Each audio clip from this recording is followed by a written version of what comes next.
bakal ada 3-2. So ini dia untuk player of the game Narasi. Yap, dengan match karya 10-6-5 memainkan landing jauh full damage yang dia buat. Akhirnya ganti sepatu, Lim. Iya kan, mau gak mau sih. Ini dia damage taken kan 140.000. Wow. 40.000. Maksud gue dia bikin damage loh. Damage taken sampai 140.000. Itu gede banget yuk. Orang darah dia aja gak bakal sampai 4.000. Karena kan dia Goceng lah paling darahnya 6.000 mentok-mentok. karena durasi gak sih, durasi game yang panjang ya. Iya sih, tapi gede sih damage taken dengan bikin defense ya. So ini dia untuk highlightnya.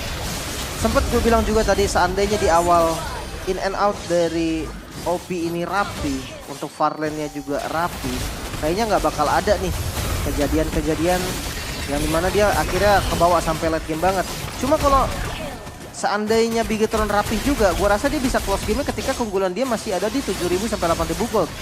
Nyatanya OP dia masih bisa untuk bertahan, dia masih bisa masuk dengan timing yang pas. CV berkali-kali gue nggak tahu Kari ini entah memang karena range-nya yang pendek atau memang dari CV yang out position, karena selalu bisa dipanis tanpa adanya efek sisi pasti. Kan dia purify tapi tetap aja bakal kemakan.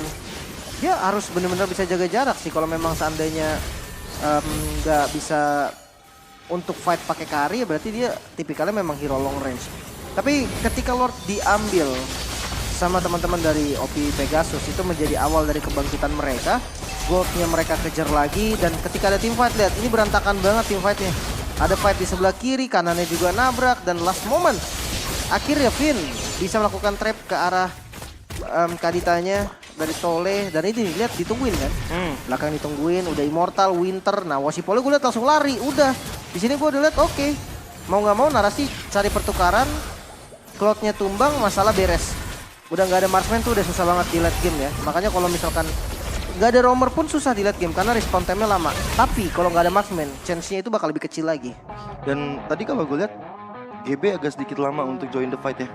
Karena dia tadi mau adu ngotot di Lord-nya. Iya, Dia dia ngotot-ngototan kan di Lord-nya. Masih Dia ditinggal itu Lord. Masih dipegang sama dia. Iya, dia pikir kalau masih bisa nih dia ambil Lord-nya gitu kan, biar nafas lagi, ternyata nggak bisa. Dari emblem Trill dari GB. Wah, ini untuk mempercepat dari segi farmingnya. Sementara kalau Wasipol dipakai Firmness karena ada defense juga tambahan yang memang diperlukan nih sebenarnya sama Wasipol. Tapi ya entah kenapa nih posisi dari Miftah Cuy yang dari tadi menjadi carry utamanya ternyata masih nggak bisa juga ngangkat Bloodwing 3 biji. Udah banyak benar Bloodwingnya, buset. Tapi ya Divine Glaive penting sih. Kalau misalkan mid lane sekarang gue berani lepas sepatu selama gue punya Lightning Turn Champ. Karena ada movement speed juga. Iya, movement speednya ke-trigger dari petirnya keluar kan. Itu udah enak banget. Kalau gue jadi Narasi ya mungkin itu tadi yang akan gue lakukan. Gue akan bikin Blade of Despair mungkin satu sama Malefic. Ya kalau memang mau damage, atau si Halbert aja lah sama Malefic Penet sama anti Regen. Sisanya gue bikin defense yuk, bodo amat, yang penting gue gak mati. Cuman akhirnya dia tetap build karena attacking, karena gue rasa dari Bigetron Beta nggak ada yang terlalu bisa untuk maju ke depan, bisa flanking dan ngasih instant kill. Soalnya dia ini ya anggapannya nih, posisi Narasi salah sedikit aja perhitungan mati sama Tole. Iya.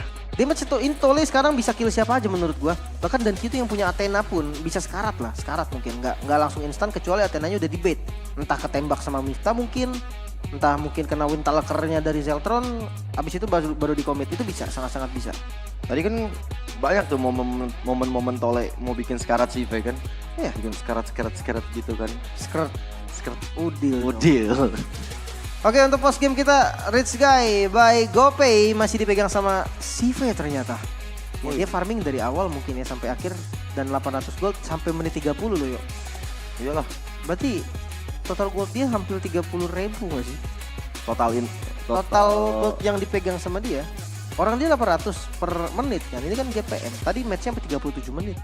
800 kali 37. Berapa? Ya segitu. Iya, hampir 30.000, sekitar 27-an, 28 lah, 20 sekitar 28.000 hampir. Perlu gue hitungin kali kira-kira. Gak perlu sih sebetulnya. Tapi ternyata memang gak heran sih dari Benedettanya 140.000. Apa kabar Akai di 300.000? Buset, bonyok ini Akai udah bengep. Itu udah musik ke daerah Pasar Minggu itu. Aduh Cimande udah gak ada pilihan lain yo. Iya. Patah tulang ini Patah udah. tulang. Cuman iya sih ya make sense, Benedetta yang bikin damage aja. Damage taken-nya itu 140 yo. 140. Gimana yang tanknya? Itu Dua bikin kali lipat. damage yo. Benedetta bikin damage sampai segitu. Makanya ini wah. Ini karena impact juga dari Blazing Duet dari ini sih ya, dari Cloud-nya itu sendiri. Belum cicilan-cicilan Miftacho yang kayak ternyata punya damage impact-nya gede banget Lim. Iya. 170.000. Nah, kita bakal lihat dari player of the game. Jatuh ke tangan Zive dengan tidak tersentuh sama sekali. 203. Team fight participation-nya 71%. Full damage bahkan udah lepas sepatu. Udah jadi Cloud nyeker. Ya dah dia quantum juga sih, aman-aman aja. Enaknya kalau match up-nya lawan Kari ya dia nggak perlu pakai Brave Smite, pakai Quantum pun menurut gua oke, sangat-sangat oke bahkan. Karena dia nggak bakal bonyok juga. Lawan Kari, ngelawan Harit, nah itu dia nggak bakal bonyok juga. Tapi kita akan bahas sedikit dari segi highlight nih, kita nge-recap dulu nih di mana memang early sebenarnya. Gua ngeliat dari OP pun masih fight. Mereka masih kontes dari turtle-nya. Bahkan ketika memang diambil sama Wasipol-nya bisa dipunish. Itu kayak early game yang oke menurut gue. Itu early game yang udah sangat baik untuk teman-teman dari OP Pegasus. Tapi entah kenapa nih, ketika masuk di turtle yang kedua, mereka dapat objektif malah kalah dari segi point kill-nya. Belum lagi dengan turret nih, yang di bawah juga hancur. Langsung sama Sive bersama dengan Finn, itu dua kombinasi yang enak banget lihat. Untuk nge-dive di bagian depan pun dia nggak takut. Dan guntingan pastinya dari Wasipol yang bisa untuk menjadi eksekutor. Ngebuka lagi pertukaran yang nggak worth it untuk OP. Dia dapetin Otter di bawah sama Turtle. Dia dapet Turtle-nya. Sementara dari Bigetron dia dapetin Otter di top lane dan inner. Maka di bagian atas ini akan jadi masalah untuk teman-teman dari OP. Sementara ketika OP coba untuk dapetin bawahnya juga innernya, itu malah tumbang. So, Wasipol ya dengan Nolan sekali lagi. Ini impact dari seringnya di ban Nolan, akhirnya mungkin ada beberapa mekanik juga yang nggak kena tadi. Tapi jangan salah, ketika Nolan terlepas, farming speednya ini nggak bisa dipungkiri lagi karena Nolannya juga tajir banget tadi. Damage-nya sakit banget, mobilitasnya tinggi banget, tapi ya memang kelemahan Nolan itu ada di Vexana dan hero tank dengan sisi pasti. Makanya kayak gue bilang Ruby juga bahaya, salah satunya adalah Minotaur. Minotaur juga lumayan bahaya. Gue udah sering lihat nih, yang talent keduanya pakai diskon ya. Dari Minotaur ya? Iya.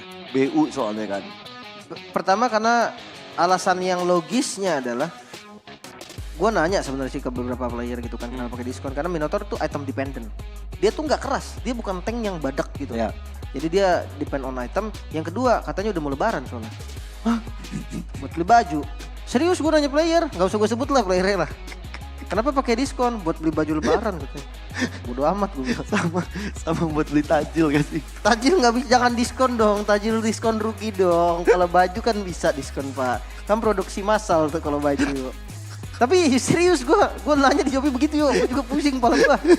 Untung ada yang jawab pakai jawaban logis. Untung jawaban pertamanya logis. Iya, Karena... tapi emang bener pas gue lihat dari statsnya Mino ini nggak terlalu keras. Iya Beda. sih. Beda lah kalau kayak Mino lu adu misalkan sama Baxia gitu, Iya. Predrin, wah itu tembok-tembok tuh grok. No. Dan dia kan lebih tipikal emang inisiator kayak modelan Atlas ya. Iya. Yang nggak terlalu tebel tapi kalau impactnya gede dengan efek stunnya kan. Itu dia pasifnya juga biasa aja gitu kan. Iya. Makanya pakai diskon. Tapi ya lihat dari Wasipol nih, impact dari Nolan, farming speed yang bisa hampir menyaingi Cloud lah.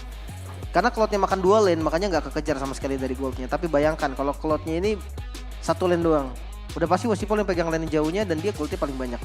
2 kali tumbang, karena memang susah tau. Nolan tuh sering di-ban, tapi sekalinya pas menurut gua nggak bisa langsung pasti menang juga. Dan berarti dia aja pengelolannya kan di pick ketiga kan baru muncul kan. Iya Nolannya pun lihat 1-2-2. Iya. Ya dia nggak yang gimana-gimana. Sementara kalau memang lihat dari impactfulnya masih ada di CV kan tadi bakal dari player of the game-nya juga. Poking bagian depan. Ya paling Nolannya kalau anggapannya dari perang dia main colongan aja. Dan impact mungkin dari NOD di awal-awal tadi dan Kitty ya, seakan-akan motivation roar dari Tole ini kayak nggak ada artinya tadi. Iya. Dan juga membuat dari Don Kitty dia makin susah kesentuh. Ada movement speed loh dari Lightning. Dia nggak bisa benar-benar dipegang sama Pakitonya Zevera. Gue main 203. Ini buset ya, Pakitonya pakai BOD. Gue pikir biasanya Pakito tuh 3 damage ini. 2-nya defense yo, Antiquiras, Athena Shield. Full damage Mirip-mirip dia. Fanny hitungannya. Tapi tiba-tiba full damage dan yang kalau full tajir nih Rich Guy by GoPay untuk CV lagi. 2 kali nih gue lihat-lihat nih. Punya bisnis apa punya toko dia ya gue rasa. 2 kali keluar jadi player of the game. 846 gold per minute juga. Ya lumayan sih memang. Marksman kan, wajar marksman itu tajir. Di game pertama Kari loh, gue nggak terlalu expect sebenarnya Kari itu bisa jadi Rich Guy. Karena farmingnya Kari aja lama ya. Kalau misalnya gua sama Siva yang main cepet, terus santai aja. Lu pernah rasain Kari nge-defend lane nggak? Pernah, Pas udah gede tapi minionnya. pernah. Lama nggak? Nangis sih, sambil nangis gua mencet basic attack. Sama Claude juga sebenarnya. Bedanya kalau Claude tajirnya itu dia dari awal udah main dual lane kan. Iya. Jadi tengah sama lane dia, tengah sama lane dia. Nanti pegang lane jauh. Tadi makanya pas tajir. Dari Siva kan juga menang di bawah, pindah ke atas kan dapat point kill juga ke Severo kan. Udah makin grow up lah dari segi goldnya juga. Makin snowballing juga ya, wajar dia juga jadi player of the game juga di game kedua. Makanya, kalau Kari memang tajirnya Kari itu menurut gua dalam tanda kutip privilege aja yuk dari teman-temannya. Iya. Jadi kayak dapat turtle, dapat turret atau kayak dapat menang mapnya, jadi Iya. dia bebas banget ngambil kelomang gitu kan. Emang butuh di GB banget sih kalau untuk Kari itu sendiri ya. Beda mungkin sama Cloud yang bisa mandiri karena in out lebih enak. Cicilannya bisa lebih gampang. Kari tuh tipikal orang yang depending banget sama roamernya. Oh ya, agak walaupun gue jujur ngeliat Kari ambil fighter gitu ya, pakai Brave Smite. Itu kuat dia sebenarnya yuk. Iya. Batu juga dia di lane, tapi ya untuk farming tetap susah. Dan lihat damage terbanyak tetap ada di Dan QT ya. Gue pikir ada di CV tadi. Karena dia nembak ke depan dulu tuh. Baxia, Mino ditembakin terus kan. Ternyata tetap ada Dan QT. Tetap ya. Tembakan jarak jauhnya ini yang nggak dugong. Nggak didugong-dugong. Benar. Ya kan? Lele nggak? Bisa. Bisa. Nanti pecel kan. Bisa. Ayo, Ya. iya. Finn 6 assist karena setiap kali pokingan damage dari CV ini selalu ada Finn yang ngejemput. Enak sih sebenarnya. BMI-nya jadi langsung taruh di belakang. Tadi gue ngeliat konsepnya beberapa kali. Kalau Cloud kan biasa BMI ke depan, dia pindah. Di game ketiga Bigetron clean sweep ada CV ternyata masih ya. Ya, walaupun sempat tersyok-syok di early game ya Lim ya. Mereka dia berapa kali bisa ditangkap oleh Glue. Tapi sekarang ini menuju ketika dia udah tahu apa yang harus dilakukan, rekan-rekannya udah coba untuk backup. Lihat impact dari CV. 7 point kill bisa dia kantongin. Hapus semua movement speed, terutama dari yang namanya sepatu gak ada. Langsung buat THS, Haskell lebih sustain. Rose Gold untuk respect terhadap Haritnya. Dan WON ini sangat-sangat penting melihat impact dari Fanny. Pokoknya sekarang tuh Marksman kalau pengen safety WON Athena atau WON sama Rose Gold. Mungkin di momen ini lebih setuju sama Rose Gold gua. Karena dia bisa kabur juga akhirnya dari Zaman Force, ada movement speed tambahan. Dan kita recap lagi nih. Kombinasi Glue isi Angela ya, ini dahsyat banget di awal karena dia bisa mendominasi habis-habisan. Mungkin kalau awal banget ya dari Bigetron dia masih fight lah. Dia masih bisa balikin keadaan juga. Tapi ketika udah mulai nih kombinasi curang ini menurut gua Glue sama Angela itu udah agak susah. Itu agak beda, langsung team fight-nya jadi kayak berat sebelah. Kalau seandainya memang Poppy tadi win, mungkin player of the game buat gue tuh pasti ada di Glue-nya. Nah yang jadi masalah, itu nggak berlangsung lama nih. Keunggulan Bigetron di awal itu langsung ketarik lagi sama OP, mengingat dari OP-nya juga udah punya item. Kayak ketika Zeltron dia udah bisa ngasih damage, dari Zeferad udah bisa nahan badan di depan, itu udah kelihatan langsung. Dan beberapa kali misplay yang gua rasa terjadi dilakukan oleh CV itu dibayar lunas karena tadi terakhirnya dia bisa menjadi momentum untuk kemenangan dari Bigetron. Nah lihat di awal ini posisi-posisinya dia tuh agak-agak krusial gitu, posisi-posisi berbahaya. Tapi ya kalau ngomongin berbahaya, Bruno harus berani lah, dikit-dikit harus oke, dia harus berani trading. Nah masalahnya energinya tadi dari Vania juga udah mau habis. Makanya dia nggak bisa steal cable lagi, Cutthroat terakhir nggak bisa eksekusi, ya udah. Akhirnya dia cuma bisa pasrah, mundur pun udah nggak bisa, energinya udah habis. Dan untuk close game lagi-lagi, damage dari CV yang sudah tidak bisa ditahan lagi dan I'm offended dan QT. Kalau nanti masuk replay kelihatan di bagian tadi, di bagian atas tadi nggak masuk berarti I'm offended yang jadi inisiasi. Dan QT pakai I'm offendednya terus flicker ke bagian belakang dapat 2. Oh iya, dia yang di copy ya. Iya. Iya. Ternyata itu bakal jadi masalah besar juga tuh buat teman-teman dari OP Pegasus. Dan di itemnya, emblemnya juga Lim. Standar sih kalau dari gold lane-nya. Tenacity tadi untuk CV udah gue bahas. Karena ketika lawan Harit paling nggak dia punya defensif lah sedikit pas di zaman Force. Masalahnya yang agak sedikit rugi tadi ya snowball-nya gagal itu doang. Basic common emblem dari glue-nya, dia pakai Vitality dan Tenacity. Wah, udah siap mati banget nih. Pasukan siap tahan badan. Karena memang defense, dua talent defense yang dipakai. Satu darah, yang satunya lagi pertahanan. Masalahnya kalau dari item pun gak ada yang salah menurut gua. Dominance, Radiant Armor, anti kuras sudah oke juga. Walaupun gue sebenarnya lebih prefer Blade Armor ya. Karena physical damage-nya tuh cuma dari Bruno nih yang gede banget. Jadi kayak Blade Armor itu bisa nge-reduce critical banget. Jadi kayak anti kuras ini lumayan sayang gua ngeliatnya di Zevera. Bisa lebih ke Blade Armornya. Nah, kalau ngomongin soal match up-nya, berarti ada dari Narashi ada War Axe, si Halberd. Ini udah cukup sih, dua item ini udah enak banget. Buat Cici juga yang punya high mobility. Dia punya Vengeance, seandainya memang kayak Zeltron mungkin ngelawan balik, dia bisa buka Vengeance-nya dan bikin mati sendiri dari Zeltron-nya. Cukup aman. Sementara untuk inisiasi dari kedua tanknya, gue rasa fine banget. Tole banyak juga momen yang diberikan tadi dengan nama Fondet-nya. Tapi ya dari Finn juga, gue ada 3 kali yang tadi gue notice secara belak-belakan. Purify dari Zeltron ini debate sama Finn 3 kali berturut-turut. Jadi pas team fight itu udah enak banget, bebas banget dari Dan Citi. Bisa ngincer ke Zeltron, bahkan dari Wasipol juga bisa nabrak ke arah Zeltron. Karena ya udah gak ada Purify lagi, udah paling penting untuk Harit sendiri. Udah ganti-gantian juga Lim. Tadi Imo Winter juga dia udah harus 20 menit bos. Iya. Udah pasti rata-rata pada tajir lah, goldnya udah pada banyak. Tanknya aja 10.000 noh. Udah kaya raya juga kan. Tank loh, gimana kalau yang bukan tank? Ya, game 3 bisa dibilang ini adalah momen comeback ya dari segala item yang dijadikan comeback Israel bagi Bigetron Beta. Terlihat dari point kill-nya loh. Bedanya jadi lumayan tadi. Tadi Iya. pegang sama OP 18. Karena memang OP tadi pegang banget. Wah ini dia mulu nih gue lihat-lihat nih. Abang-abang kaya raya nih. Iya kan, Rich Guy by GoPay CV 3 kali berturut-turut nampaknya. Ya sebagai gold laner sih lumayan wajar lah ya menjadi Rich Guy. Tapi ternyata the carry juga nih. Gue ngeliat tadi ya, di awal gue ngeliat ini CV kenapa ya kok mati mulu nih, kok ketangkap mulu. Iya. Kayak flickernya kok juga ke sana gitu kan. Tapi dibayar lunas tadi, momen Lord itu tadi. Gue rasa kalau gue jadi coach juga tadi mau gomelin ya. Ini kenapa? Tapi pas terakhir udahlah nggak apa-apa lah. Kalau tepuk tangan nih buat CV-nya. Udahlah nggak apa-apa. Anggaplah gue lupa tadi di menit 12 udah nggak inget, gue lupa ingatan gitu kan. Gue ingetnya tadi dulu di Lord doang ya, bagus gitu. Nah ini yang bonyok juga kelihatan ada glue. Oh udah Ini pasti lah. Wah lebih bonyok daripada Akai ini hitungannya. Karena ini baru 22 menit. Akai Iya. tadi 37 menit, 300.000, dia 300.000 juga. Zevera kalau yang kali ini kan memang ngasih badan terus sama Angela ya soalnya. Combo. Ada heal. Kalau Akai kan juga agak sedikit takut-takut ya berarti. Maksudnya bukan takut-takut, lebih ke tunggu momen lah. lebih gampang bonyok lah. Orang ada Angela yang ini bikin nggak bonyok karena di heal. Iya. Tapi player of the match ya, CV keluar menjadi 2 kali player of the game, berarti auto lah ya, auto player of the match. Bisa nggak ya kalau CV MVP player of the game 3 kali, tapi player of the match-nya Narasi gitu misalnya. narasi gitu.